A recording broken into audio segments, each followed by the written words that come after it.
now. So I sent you out an agenda this afternoon. Sorry that didn't come out sooner. I actually wrote the email around 11 and then had to teach it and didn't hit send. Sadly for all of you, hitting send is really crucial. And so I started the agenda with introductions because I didn't know if we'd have new people joining us if we were streaming live. And so does anyone want to share anything in way of introductions? Or you prepared something great and now I'm ruining your opportunity? Otherwise, we'll move to the second item. But if anyone had something they wanted to share in this introduction open time, I certainly want to honor that I put it on the agenda.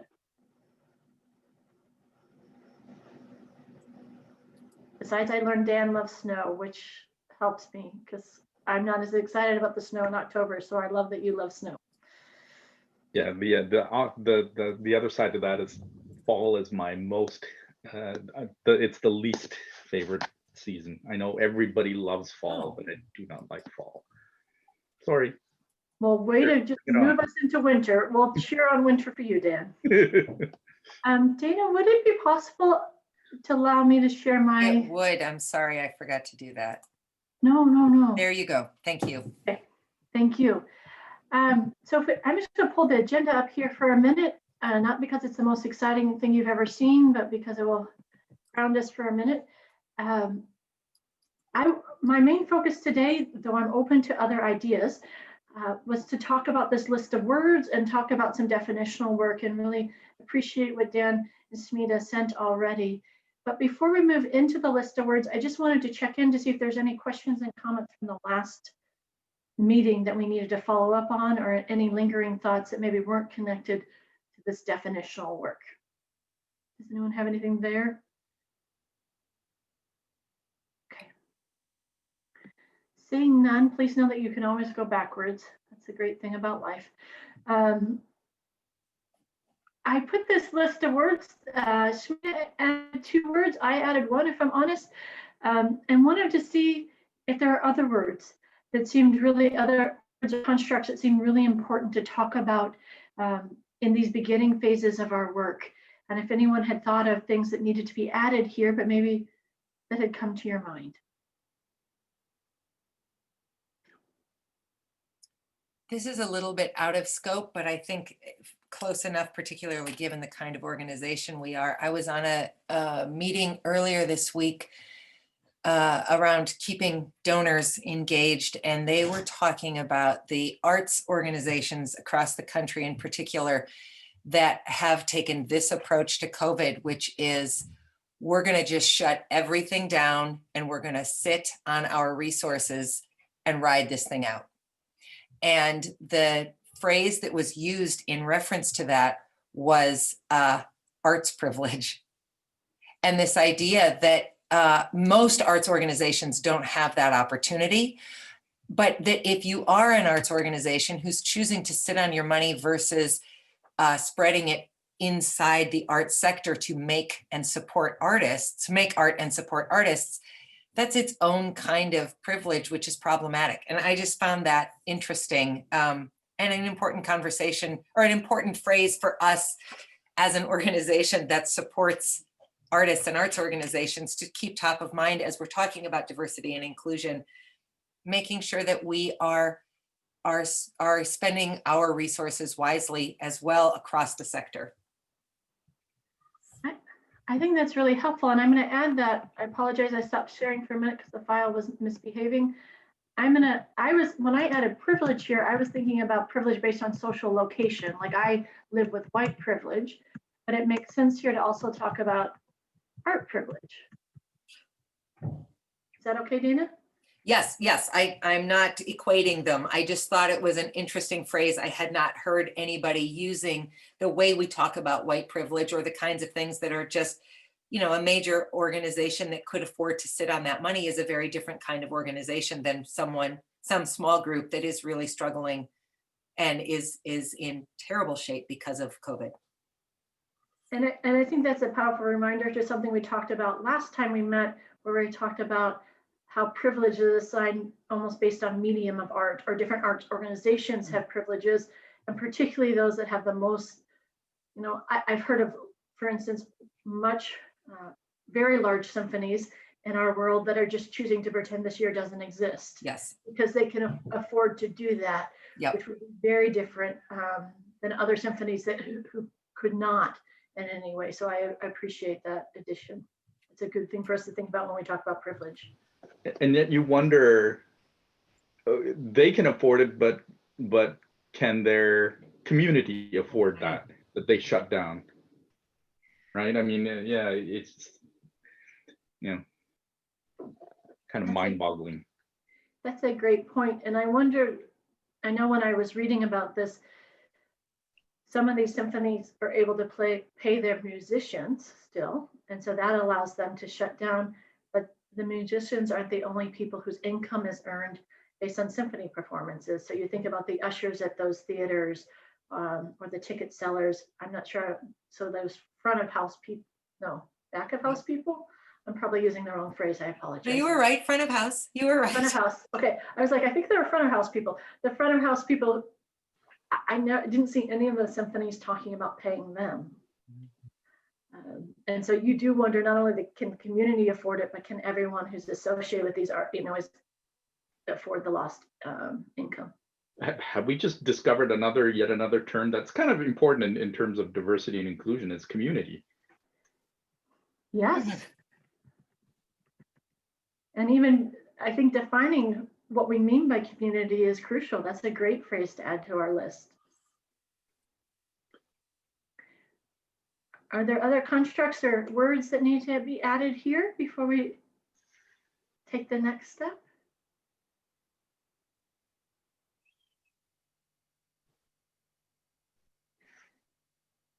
I'm going to check on one thing. Smita, you had added unconscious bias, and I made it unconscious or implicit bias. Is that an okay addition for on your part to add the implicit as well? Okay.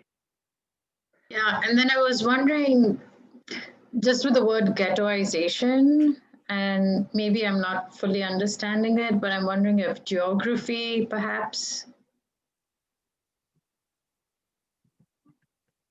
I'm not sure if I'm misunderstanding.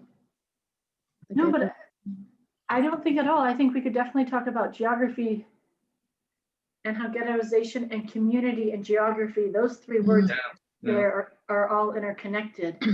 I like that, geography. I mean, let's face it, geography plays a big factor into anything, in terms of community, right? We're a big state too, so. Actually, when I see the word ghettoization, I don't necessarily think of a physical ghetto like location, but more of an isolating tactic. Mm-hmm. We're only going to consider your group in this little corner of entertainment or casual interest. Address. You know, I mean, it's that it sort of crosses both, but that notion of being on the wrong side of the tracks or the right side of the tracks. And then also, as Linda said, sort of where do you value and where does it rank?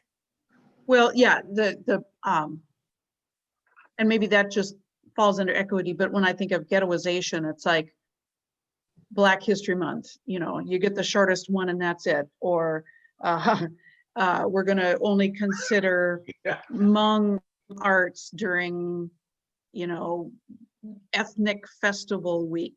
And beyond that, you're not considered part of the art world. To me, that's what I consider as ghettoization, which is maybe some sort of conscious isolating action taken against you. Yes. And ghettoization is a lot shorter way to say that. But I don't know if there's a better way to say it. It goes back to that point you made in our first meeting about ethnic dance groups never getting to perform with Western ballet, only getting to perform if there is a cultural festival, never seen as mainstream. So that's a great point. Or maybe just calling it exiled from the mainstream. Or kept out of the mainstream. Appreciate it.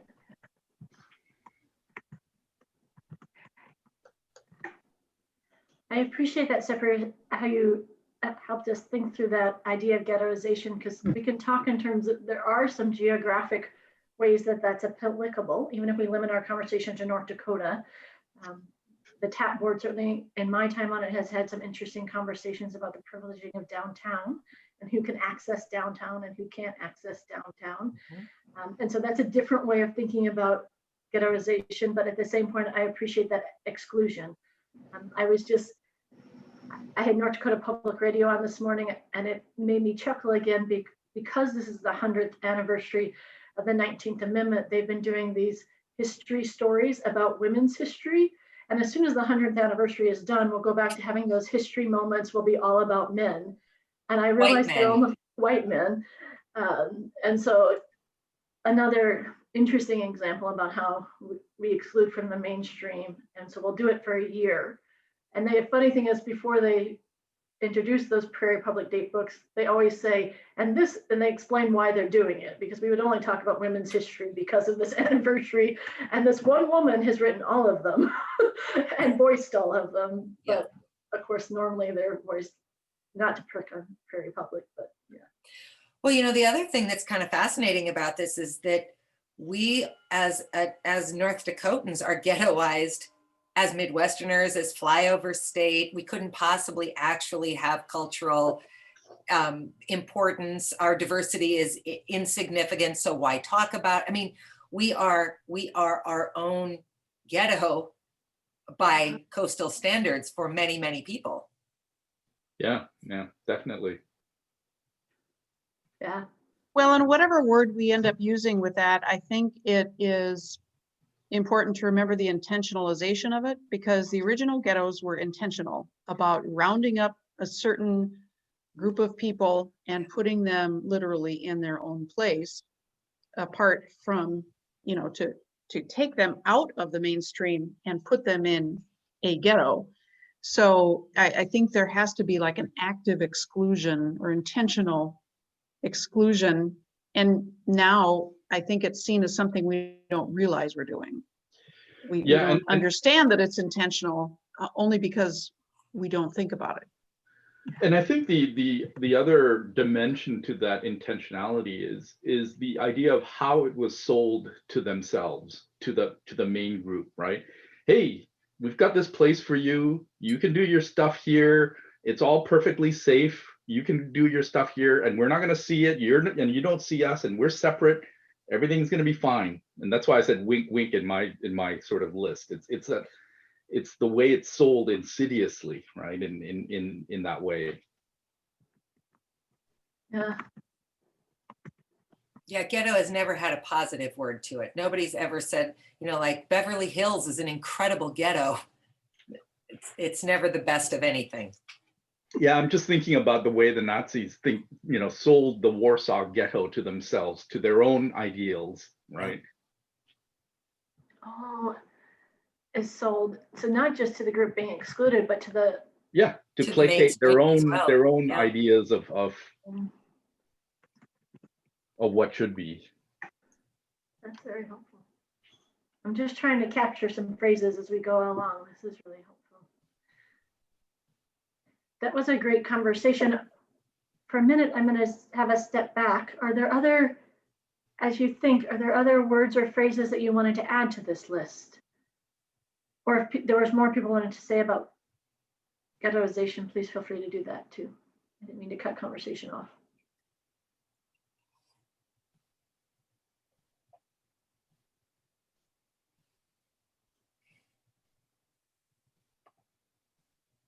Okay, not hearing anything. If you think of something, of course, this is a living list that can always be added to. I was wondering about this conversation, but if at any point some of these questions don't feel meaningful, please feel free to answer that as well. But it seemed like maybe a next step for us would be to kind of start doing some prioritizing of our definitional work. I was struck by some questions myself about what words do we need to define first? What definitions will inform other definitions? And in particular, these words that we would prioritize to making sure we define through conversation as a whole group. So I'm wondering your thoughts about those questions, and also feel free to add your own. Please go ahead, Dan, sorry. The other thing, you know, we've talked about what terms to add. I'm always the one that I would say, what terms to delete? Yes, yes, that's a great, let's step backwards then. That's a great point. Are there words on this list that don't feel necessary? Thank you for that, Dan. I'll have to do both ways, both add and delete. It's not on the list, but it was a really interesting conversation. And Christi, you would be the only one who would have been a little bit part of it. When we were coming up with our core values, we initially said, promote a culturally enriched community, which sounds really lovely. And for whatever reason, after that meeting, I was just doing some searching on some phrases and I typed it in, and cultural enrichment in the Urban Dictionary is a short term for invasion or general violence caused by people of different culture. Oh. So it felt like a really positive thing. Let's enrich our culture. But what it really came down to is, well, white people are sort of choosing what pieces from other cultures work for them. And so we appropriate them. And, you know, it's why sometimes you'll see, not thankfully so much today, but in the very recent past, you might see an entire fashion show of incredibly elaborate native headdresses designed by couture designers. Or, you know, I might decide, well, I'm going to just start wearing a sari because they're so beautiful. Well, I don't have any permission really to wear a sari without an invitation, in my opinion. So I think it's a really important phrase to just think about how it has probably started as a positive, but has become kind of an insidious, problematic phrase and action. And again, often probably done unconsciously, but that doesn't make it okay. And the era of saying, well, I didn't know is kind of over, because everybody who's drawn breath in the developed and parts of the developing world has a cell phone. So when you were describing that, Dayna, I was thinking of cultural appropriation, but your phrase was cultural Enrichment. enrichment. Yep. So we're going to enrich the majority culture by going to the ethnic buffet and picking out this and that. Right. Yeah. So as I'm eating my sweet and sour chicken back when I used to eat meat, look at me being so diverse, only to find out, of course, that food doesn't even exist in China or, you know, so it's just this total ignorance to what's real and its adoption of things that really are not at all appropriate for me. I don't know. To me, that's also a slippery slope in itself, right? Because I mean, it can be seen in a kind of a cynical way, but it's also a lot of fun, right? And other cultures do that too, to Western culture. You know, Japanese learning how to play bagpipes and wearing kilts. That's a real thing. Oh, I mean.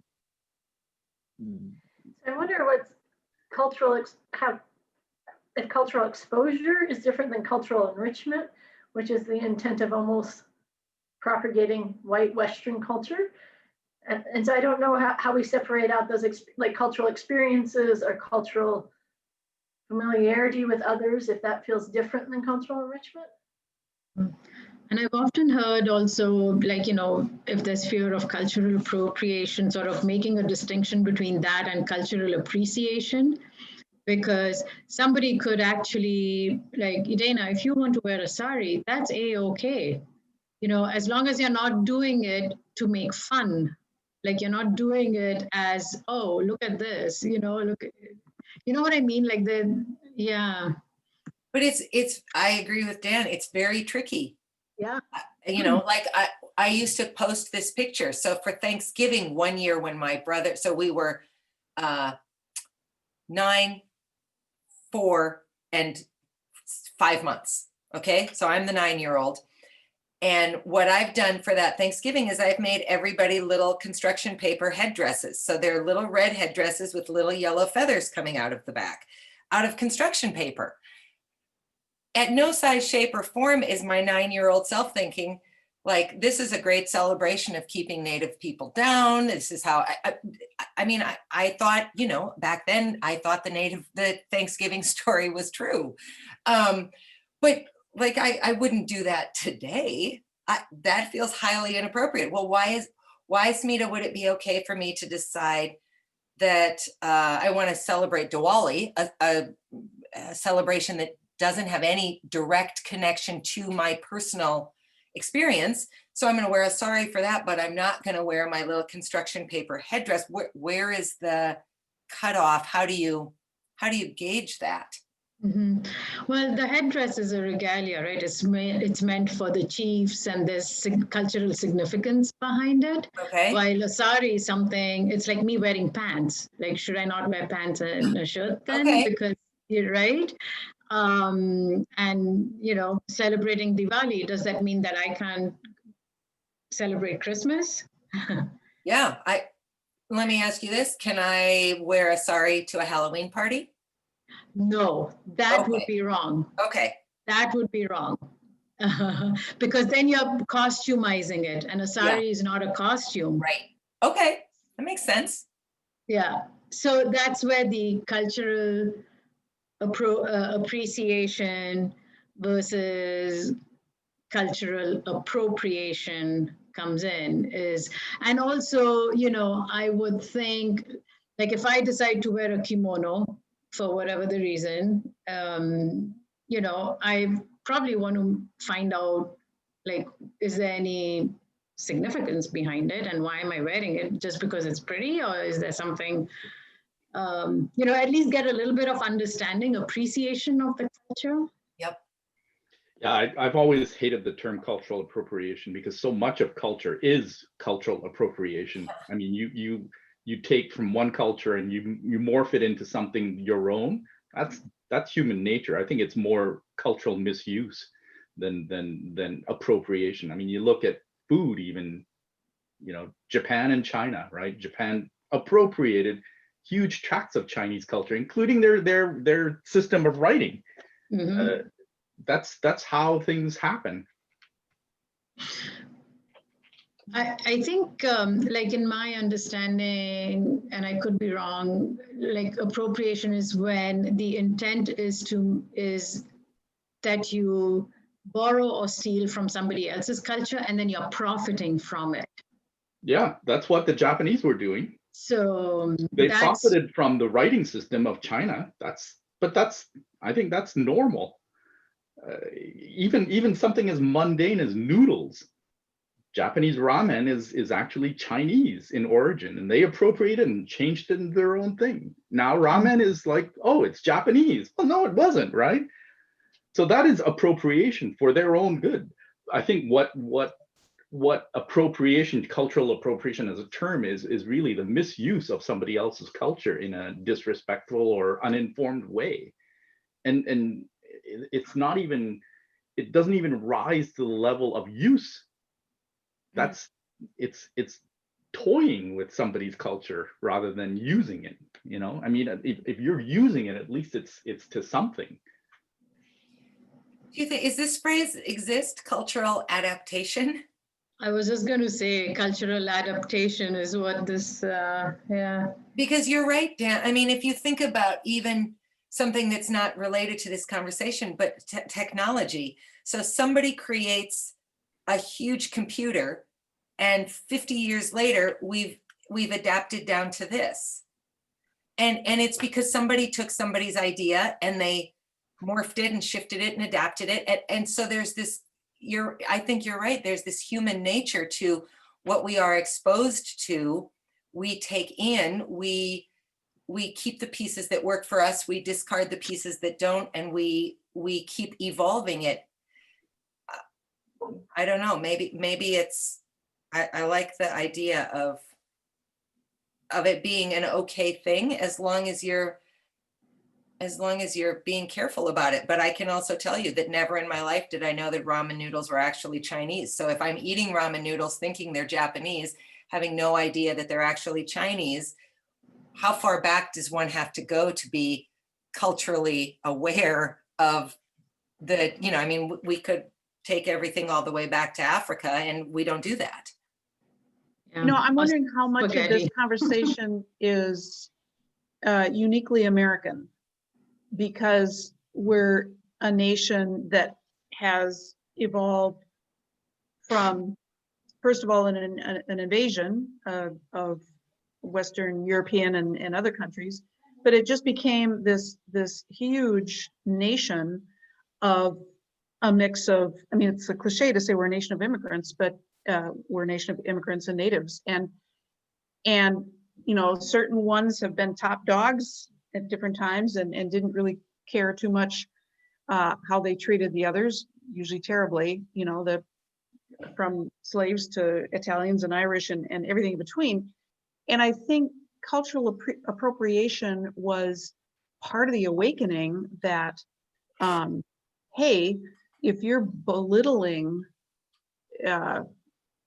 this, you know, person or this group of people by taking part of their culture and either making fun of it or trivializing it or whatever, I mean, there was this dawning that maybe we should care about how other people feel about that.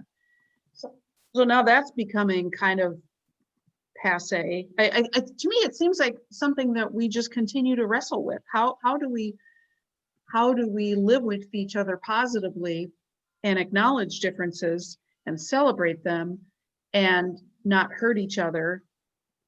You know, even this exercise we're going through now, I think it's fantastic, because it's like finally we realize the most automatic, dumbest things we can do can be horribly inappropriate, and we didn't, you know, have the awareness to know it.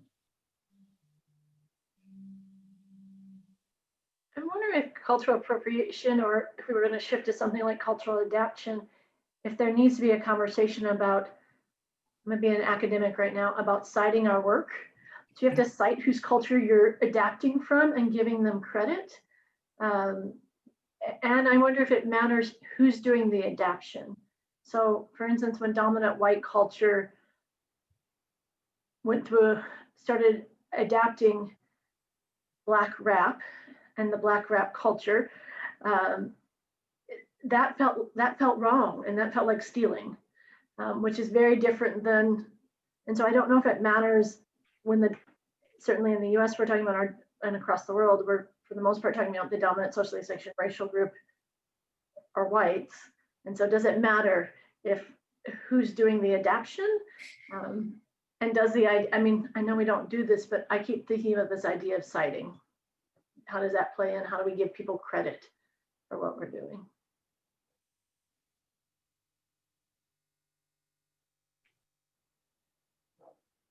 And this is why we don't talk about this very often, because I mean, look at, what are we, probably 30 minutes into a meeting, and it's hard because there's no, great, here's the definitive answer, and then everything else just will take care of itself. There is no definitive answer because it's case by case, experience by experience, intention by intention, unconscious, naive, benign intention, you know, I mean, there's no, it's not a math equation. And so it's really, really hard to be right when right doesn't have one answer. No, I think we've stepped into a land of ambiguity, and I look at this list of words, and there are 1,000 ways to define each of them. And our challenge is to figure out what the definition is that TAP's going to use. Mm-hmm. And it's not about doing it right for the world, but it's doing it right for our context. And so I currently, right now, I'm sitting on 4 different diversity and inclusion committees for the different hats I wear. And I'm guessing that all 4 committees will end up with a different definition of diversity and a different definition of inclusion, which is in all 4 of their titles, right? But each of their definitions will be right for them in that moment. And so that's, I think, our challenge is to figure out how we want to define these words for us, and letting go of this desire to be right, but being right for our context, but not globally right. I tell my students that when we do diversity and inclusion work, There are some big T truths. Your isms, racism, sexism, classism, ableism, none of those are positive. But but most of the work is in little T truths. It's our truth for the moment. There are very few big T truths in this work, but there's a lot, but we'll figure out what the little T truths are for us for this moment. And then another group will come in a few years and potentially revise what we've done to fit that moment. But it would be nicer to teach math because 2 + 2 is always 4. So I understand that. So Dan posed a question to us about words that need to come off this list that maybe that are valuable words and might be valuable in a different context or for a different group. So I appreciate that question. I'm curious if anyone has any thoughts, because there might be words that aren't worth this group's time wrestling with. So I appreciate Dan asking that, and I'm not sure if we answered that question. We got some, I appreciate the conversation very much about cultural enrichment and cultural appropriation. Or another way to look at it is there significant overlap between some terms here that makes it obvious that we should collapse them. I'll throw one out: marginalization and ghettoizing.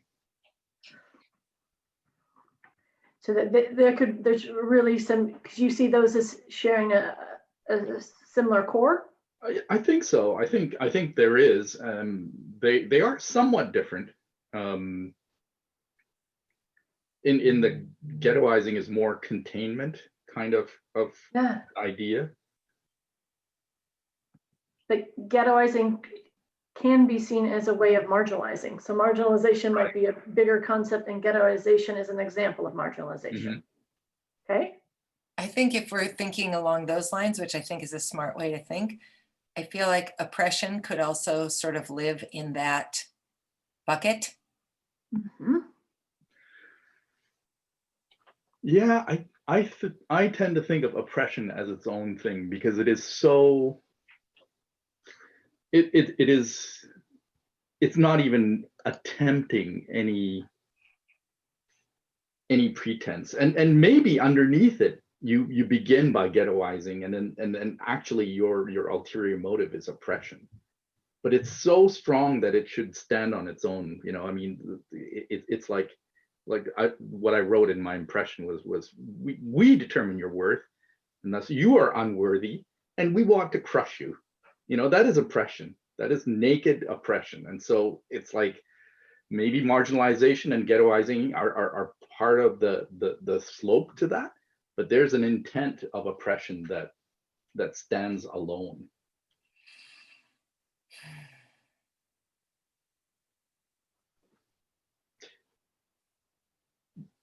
Maybe I'm kind of riffing too much here, but there's a certain inflation and deflation of meaning of words that happens a lot, right? And so making sure that there are extreme words and then there are lesser words is important. They can't be mushed together. No, I think that's a really good point, Dan, and I think that's where, for me, this process of addressing diversity and inclusion starts at words, and starts with figuring out what, because I think, and making sure we're not avoiding words because they make people uncomfortable. And I've at least been involved with the other diversity and inclusion efforts where we just, there are words that were completely avoided because we were too worried that people would be uncomfortable or it wouldn't be effective. And I think if we're doing diversity and inclusion work, people, particularly people with privilege, should be uncomfortable a little bit, or a lot of it.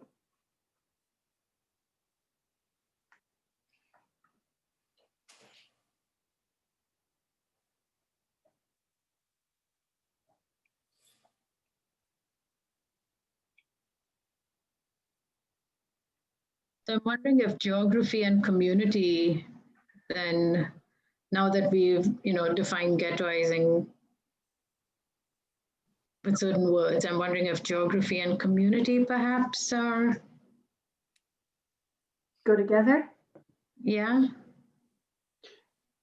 Yeah, I think that makes sense. It's a kind of a scoping thing, right? It's a scoping statement to some extent, community and geography is more like the thing that imposes a scoping, a physical scoping.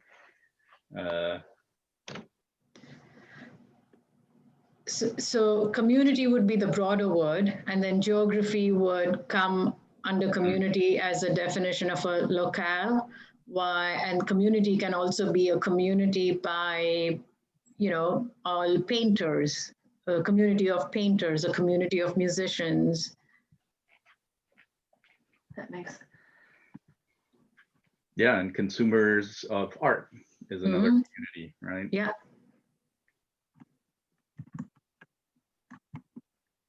Right, and so then we could do almost interest groups. Is that like consumers of art, and does that capture it, or am I off? Interest groups? I'm sure. The way I look at interest groups would be like businesses that have a side interest in art. It's not like central, because if I'm an artist, I'm producing art, I have skin in the game. If I'm consuming art, like I go to concerts, it's like my skin is in the game too. But maybe businesses, they feel we want to attract people, and so we should have a lively art scene. But they don't necessarily have skin in the game in the same way. I don't know. Supporters of the art. Yeah.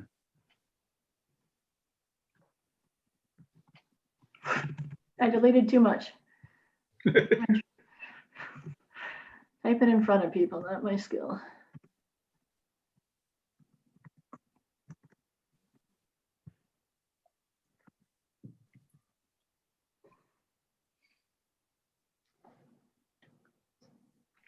Is tokenism a form of marginalization? Should it go underneath as well? Yeah, I think Yeah. that's it.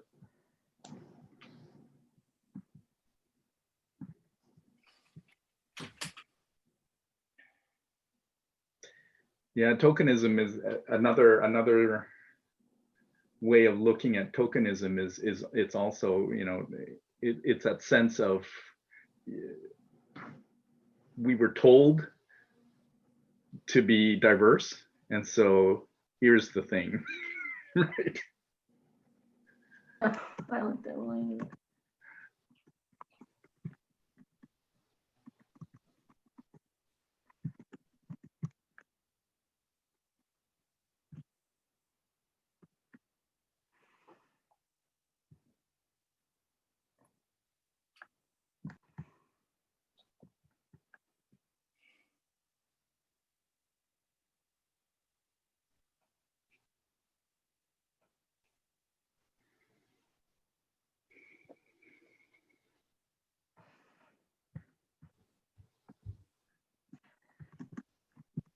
I wonder with oppression if we can talk in terms of kind of social structures of power and privilege. If I can type. It's amazing they gave me a PhD. But I can tell you are an academic because you have all your markings on. You show all the markings on the. I do, and for you all, I should take them off. My students tease me about that, but yes, I'm an academic because there can only be one space between words and after periods, and I will get slapped on my hands by a journal editor. Yes, yeah.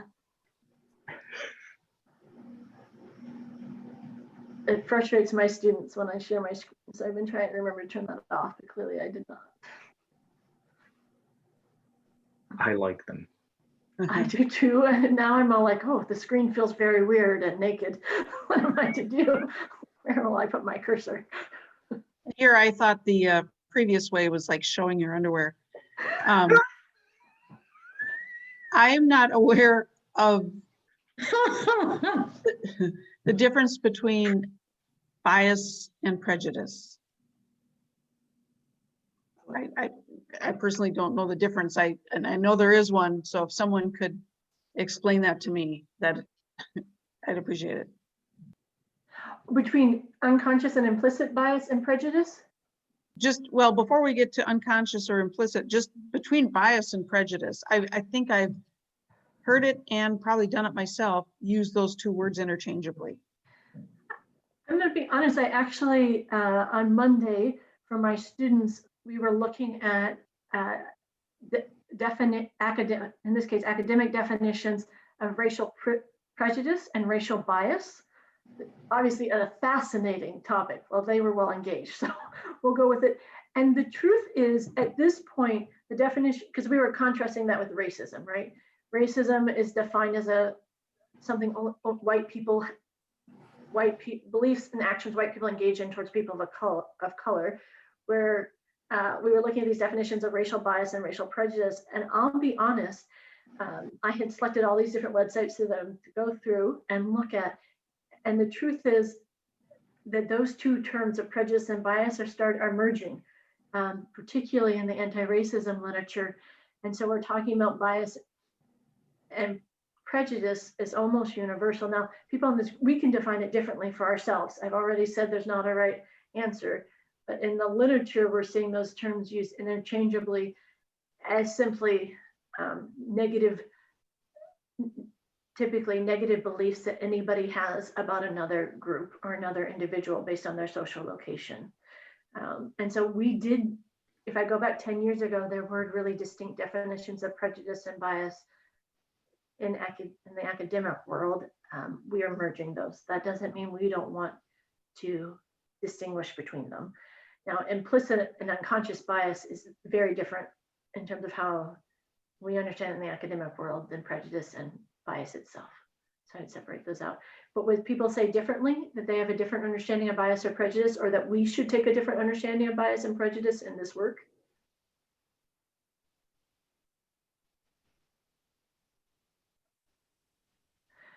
So we could actually add here to recognize bias, but that is definitely a shift we've seen. I think if the two are merging based on what you're saying, if the definitions are blending, I think then we stick with one.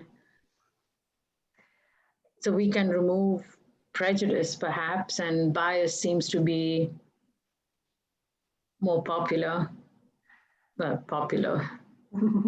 I think making sure, for me, and I'm only one voice, so I'm not trying to assert something on the group. I think talking about unconscious or implicit bias is really important.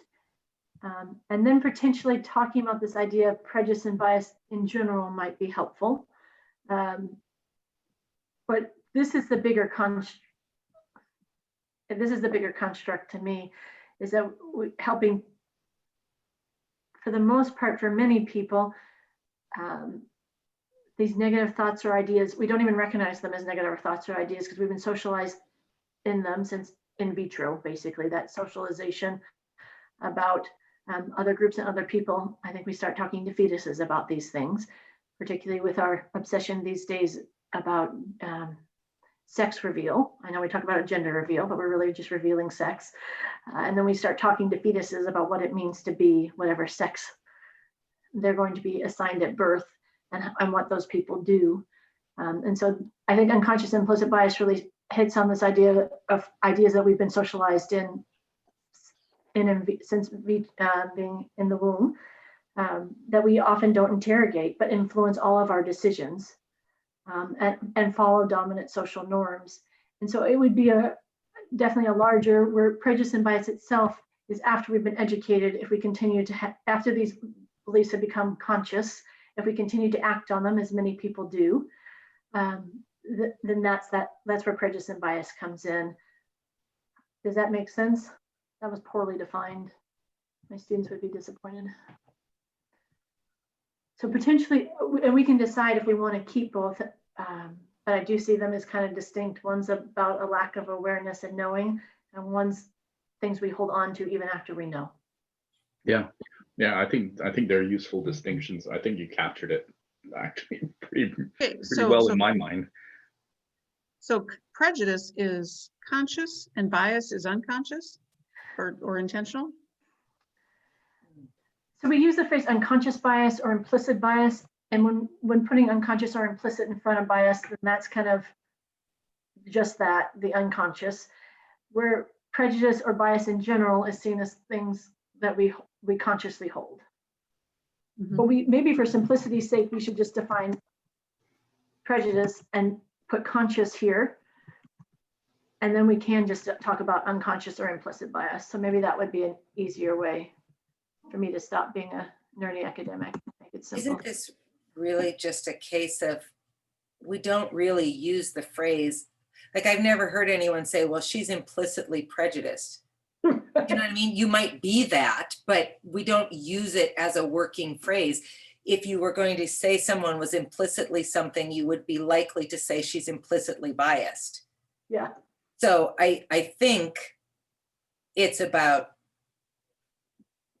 those two distinctions, and bias and privilege are on their own sort of indistinguishable, but we just don't use unconscious or implicit with prejudice the way we use it with bias. Yeah. Well, even in our discussion, I think it was said, you know, bias doesn't sound as bad as prejudice. It's a nicer word, and maybe that's why, because when we really dig down, the phrase, you know, when you know better, you do better. Well, this is like, well, you know better, but you don't want to do better. So it's an uglier word. So maybe there are two different, because it's like, oh, I'm just implicitly biased. That doesn't sound so bad. You know, I can't help it. I have white hair, you know, so maybe it's important to keep them separate, because we all have implicit biases that we need to work on, but it's nothing to brag about if you're still saddled with prejudice. Yeah. I don't know. Appreciate that very much. You know, the one thing which I noticed, and I don't know if we need to add them, like I think it probably might be important, is racism and anti-racism. Because if we are going to talk about unconscious or implicit bias, then we must talk about racism and anti-racism, because oftentimes, like, you know, I see this in corporations, they'll have unconscious bias or implicit bias training, but never focus on anti-racism training, which is, till that is not done, none of this can be put into practice. That's my personal opinion. I don't know. No, I appreciate that a lot, Smita. I really was challenged by that myself as I worked on the list, is none of the isms are here. Like, do we talk about racism and anti-racism? Do we talk about sexism and anti-sexism? Do we talk about heterosexism and anti-hetero? Like, I'm not sure the scope we want to take. And we could just talk about racism and anti-racism, and that's not a just, that's huge. But I get frustrated when we avoid the isms. When we don't own that we're not just talking about, that we are talking about racism and then anti-racism work. And so I almost added some of those to this list, but I wasn't sure which of, and by grouping them, I'm not looking to diminish them, but I wasn't sure which of the isms wasn't important for our work. Does that make sense? I think in an effort to make movement, we sort of have to recognize, and we're on our second meeting, so it's not like we're 7 years into this conversation and have defined nothing. But I think we have to acknowledge that we will never address everything. We're unable to address everything. I mean, we could, to go to this ism conversation, we could decide, well, we think the biggest problem in the arts sector is ageism. And we could never talk about race or gender or sex or religion. And we could focus for the rest of the time we're all with this organization just on ageism. And that that would still be a lot of work. So I think this conversation is so interesting and so complex that I think we have to just acknowledge we can't eat the whole elephant, No. or we'll eat none of the elephant, and we won't actually make a difference in any way because we're so determined to make a difference in all the ways, and we can't do that. I so fully agree with you, Dana, if it's okay for me to jump in and say that. Yeah. And so that's where my question really was, which of the isms go on the list? And I'm totally great with whatever the answer is. And so I'm happy to put racism and anti-racism down here. I just wanted to have that as a quick note of what's our focus. Or to cover all of those, what about intersectionality? Because then that would cover, it would be an opportunity umbrella term, if you will, for all the isms in a way. Yeah, I mean, it gets at where the isms come together and overlap.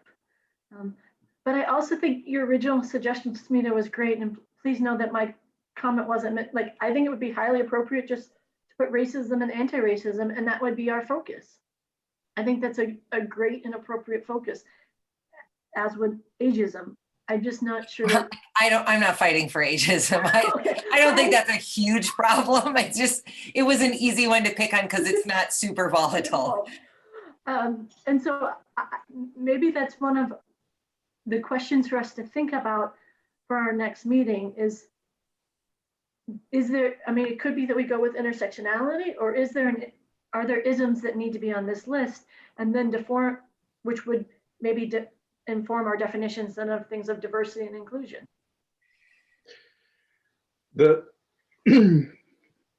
Yeah, I'm sympathetic to what Smita said in the sense of, is it the elephant in the room that we're not addressing, right? And I think being forthright about it, I completely get. But I think the way I look at it is not so much that we can't do everything. It's like, do we have standing within TAP to address that?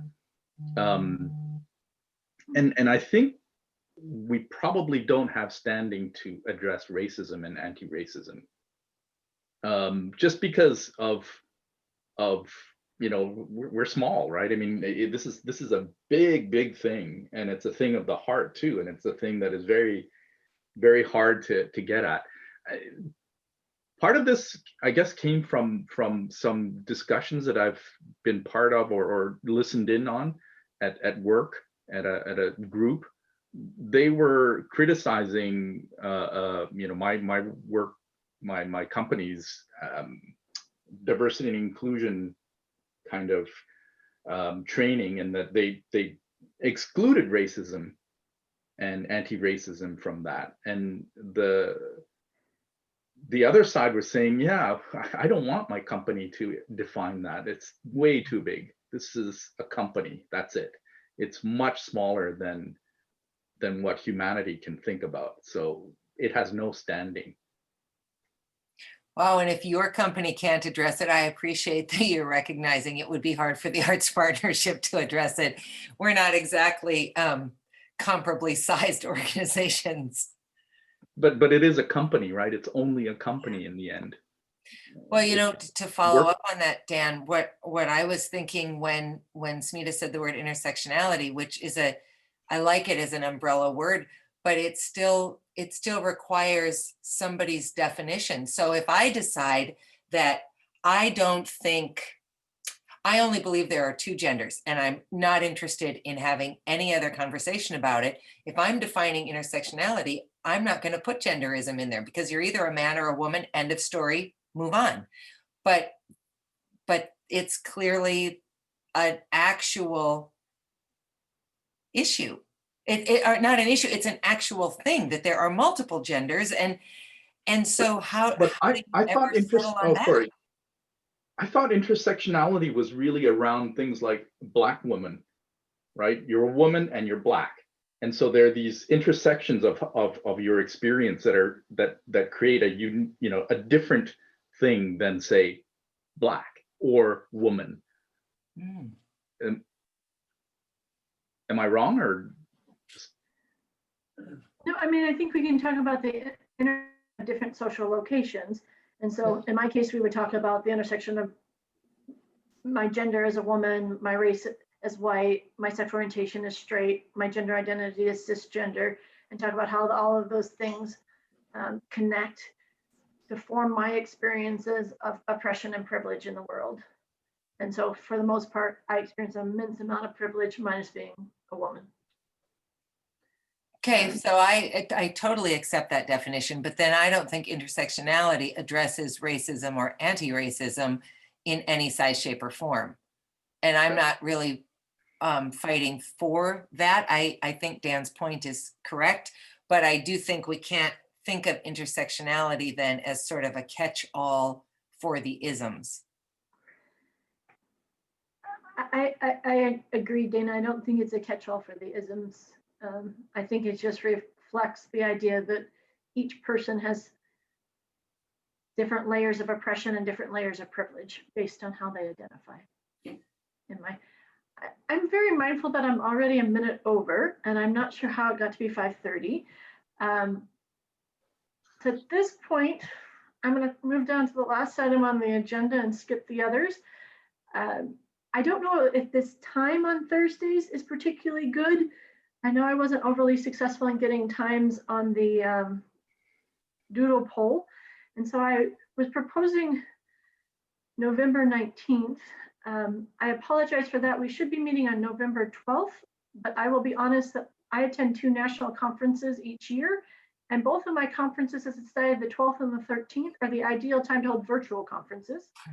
So on the 12th, I am moving between, I'm presenting at one conference and then the other.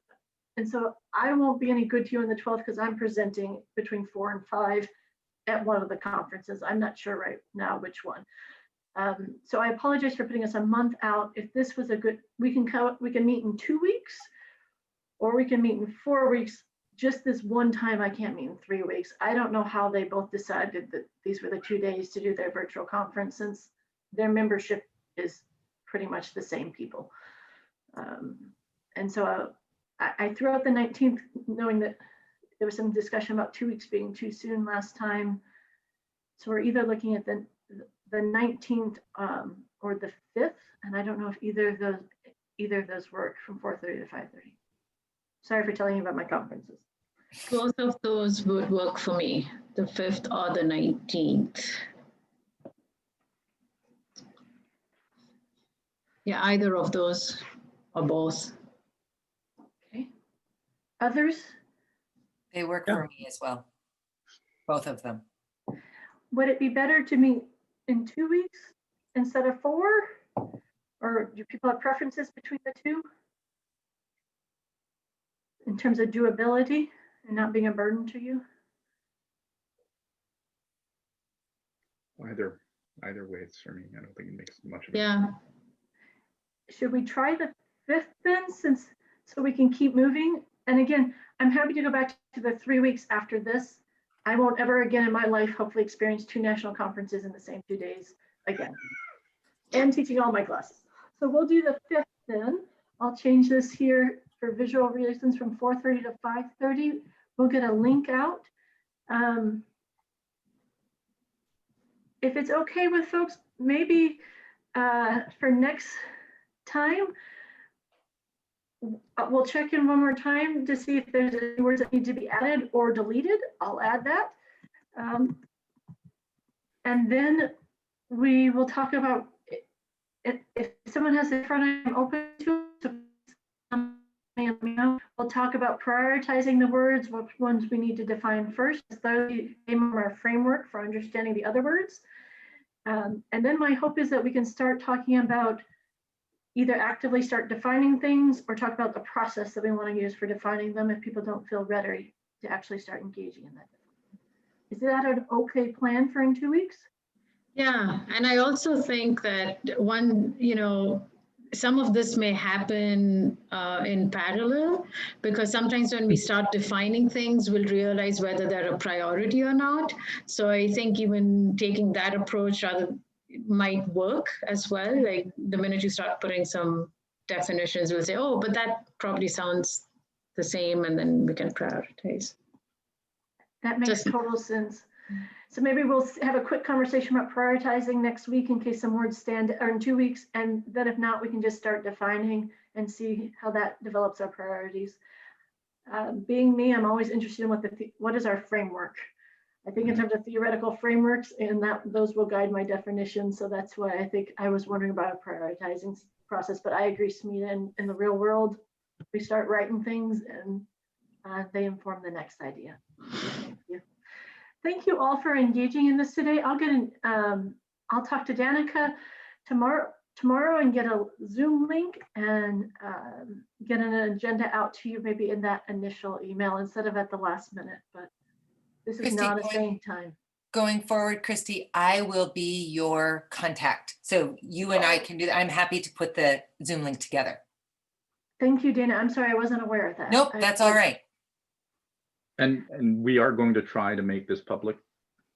Yeah. So last thought, is anyone uncomfortable with that? I can absolutely upload it to YouTube and then put it on Facebook right after this, unless anyone has very strong feelings against that.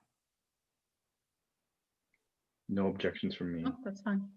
No, it might actually be if it's live stream, then people can actually put comments too, right, in the chat. So I think if the membership, the stakeholders, it would be good, to hear some of their feedback as well. I will note that our effort will be to live stream the November 5th meeting. I'll make sure that that's all included, and we will hope for better luck with Zoom and live stream. I'll put some lipstick on next time. That sounds wonderful. Thank you.